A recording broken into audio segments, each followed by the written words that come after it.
السلام عليكم ورحمة الله وبركاته. بنكمل معاكم تحليلنا لمجموعات كأس العالم قطر 2022. اتكلمنا امبارح عن المجموعات وعن الفرق المشاركة، وتحديدا اتكلمنا عن المجموعة الأولى. النهاردة بنتكلم معاكم مع المجموعة التانية. المجموعة التانية تعتبر تاني أسهل مجموعة في المجموعات التمانية. احنا عرفنا امبارح وصنفنا ان المجموعة الخامسة اللي بتضم اسبانيا وكوستاريكا والمانيا واليابان بتعتبر اسهل مجموعه نسبيا. المجموعه النهارده برضو اللي هنتكلم عليها هي المجموعه الثانيه. المجموعه الثانيه اللي بتضم انجلترا وبتضم ايران والولايات المتحده وويلز. طيب نتكلم عن كل فرقة من الفرق دي يعني لوحدها كده. طبعا انجلترا طبعا تاريخ كبير، مهد كرة القدم، اتأسست او الاتحاد الانجليزي تأسس سنة 1863. عدد مشاركاتها في كأس العالم 16 مشاركة. 16 مشاركة، طبعا تاريخ كبير جدا جدا جدا. المدرب مدرب انجلترا جاري ساوثجيت.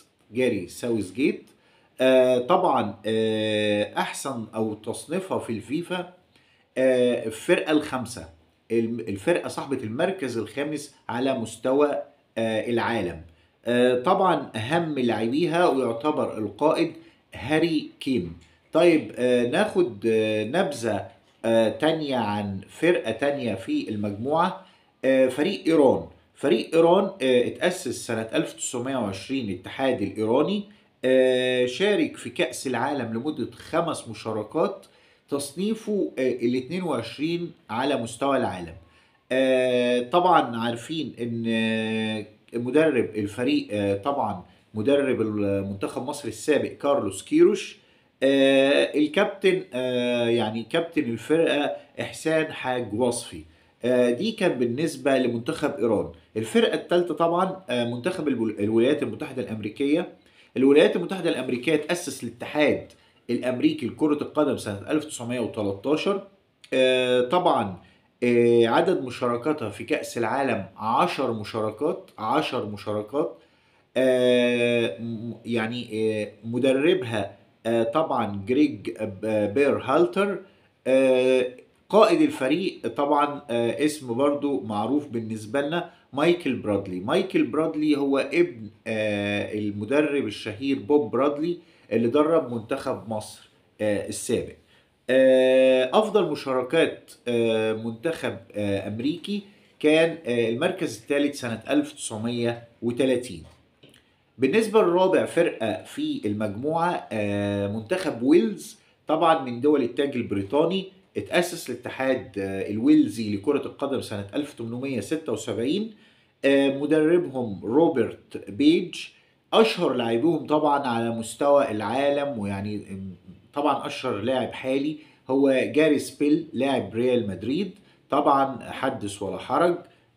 وطبعا عندهم يعني محترفين كتير جدا في الدوري الانجليزي، ومشاركتهم مشاركتين اتنين بس على مستوى كأس العالم. طبعا مشاركات في بطولة اوروبا غير مشاركات اوروبا طبعا. التصنيف الحالي لفريق ويلز في المركز ال 19. طبعا ده كان يعني سرد احداث بالنسبه او سرد تاريخ بالنسبه للفرق الاربعه المشاركه، وترشيحنا ليكم ان هي تعتبر يعني من تاني اضعف مجموعه، يعني تعتبر من المجموعات المتوسطه نسبيا. طيب احنا النهارده برضو حبينا ان احنا نقول لكم بعض اسامي لعيبه منتخب انجلترا طبعا اللي هتشارك في كأس العالم، او من اشهرهم طبعا لكل عشاق متابعي الدوري الانجليزي. طبعا عندنا هاري ماجواير لاعب مانشستر يونايتد. جون ستونز المدافع طبعا الصلب او الصلب لاعب مانشستر سيتي. إريك داير لاعب توتنهام. عندنا لوك شو لاعب مانشستر يونايتد. وترينت الكسندر ارنولد طبعا الباك اليمين لفريق ليفربول. هاندرسون طبعا او لاعب خط الوسط المدافع طبعا يعني طبعا مشهور ولاعب طبعا تقيل جدا. طبعا عندنا ماديسون لاعب ليستر، وان كان في شكوك بتحيط بمشاركته لأنه أصيب في الأسبوع اللي فات. طبعا عندنا رحيم ستيرلينج، هاري كين، جريليتش، ساكا، طبعا فيل فودن، راشفورد. طبعا دي أهم اللعيبة اللي ممكن نتابعها في المجموعة دي. طبعا تنتظرونا في كل ما هو جديد من خلال قناتكم، وما تنسوش دعمكم لينا باللايك والشير والسبسكرايب. وإن شاء الله حلقة بكرة في إطار الفرق المشاركة في كأس العالم. وإن شاء الله نشوفكم على خير، والسلام عليكم ورحمة الله وبركاته.